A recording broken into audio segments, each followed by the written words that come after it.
Jean-Marc Janaillac et Frédéric Gagé m'ont chargé d'une mission de diagnostic pour essayer de faire ressortir les points de convergence et les points de divergence. La méthode a été celle de l'écoute et du dialogue, d'abord avec toutes les organisations syndicales en bilatéral, sauf la CGT qui ne s'est pas présentée, avec les administrateurs salariés, puis de manière collective tous ensemble. De la même manière avec de nombreux dirigeants d'Air France, puis de manière collective au sein du COMEX d'Air France. Air France a beaucoup d'atouts, plus que beaucoup d'entreprises peut-être. D'abord, Air France est sur un marché du transport aérien qui se développe à 3 ou 4% par an, peut-être 5 même, et dont elle ne profite pas complètement. Elle a une très belle marque, une marque qui est le symbole de notre pays. Elle a un bon service, et un service apprécié et en progrès. Elle dispose d'un réseau de qualité, très étendue. Elle a un hub puissant et bien placé. Elle a des forces commerciales performantes. Et puis bien sûr le personnel. Le personnel lui-même est très qualifié, très compétent, très engagé, très attaché à son entreprise et très fier d'y appartenir. Mais juste un point important. Des atouts, c'est une force pour réussir demain. Mais ce n'est pas une garantie. Les atouts sont en permanence attaqués par la concurrence, ils peuvent s'affaiblir et il faut tout le temps être attentif à essayer de les maintenir et de les conforter. Cette situation économique, il faut commencer par la concurrence. La concurrence est vive, elle se développe, c'est un fait. Cette concurrence qui se développe a pour effet une tendance quasiment inéluctable à la baisse de la recette unitaire. Sur la compétitivité, deux choses. D'abord, de manière tout à fait incontestable et efficace, le plan Transform a permis d'améliorer la compétitivité d'Air France par rapport à ses concurrents. Mais de manière tout aussi incontestable, un écart de compétitivité demeure et c'est sûrement un des sujets importants de la compagnie.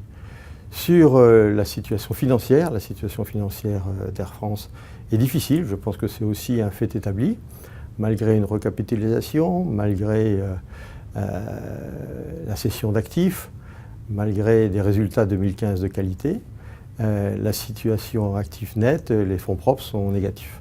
C'est un sujet, à mon avis, de préoccupation majeure, parce que l'entreprise va avoir besoin d'investir de manière très significative dès 2017, et si elle n'est pas en capacité d'investir, c'est évidemment un enjeu majeur, tant pour son service que pour sa compétitivité. Sur tous ces points, la plupart des organisations syndicales en conviennent, même si certaines contestent les chiffres ou ont des stratégies qu'on pourrait assimiler à des stratégies d'évitement. Pourtant, je voudrais dire qu'il est vraiment important que chacun ait un regard lucide sur ces enjeux, parce qu'il y va de la capacité d'Air France à trouver les réponses pour demain.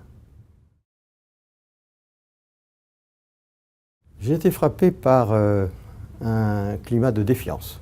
J'ai aussi constaté des vraies tensions entre les différents acteurs de manière générale, pour ne pas dire des fractures.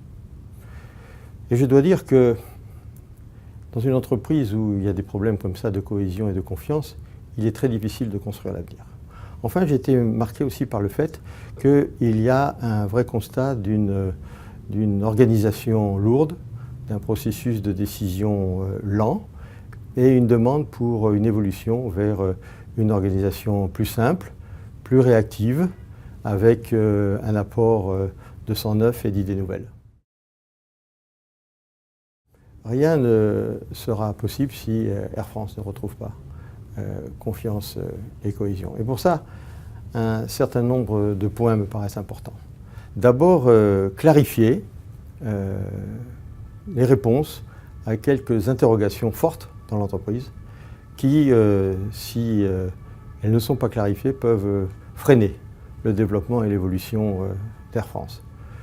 Notamment à la question, les pilotes ont-ils complètement rempli leur contrat dans le cadre de Transform 2015 ?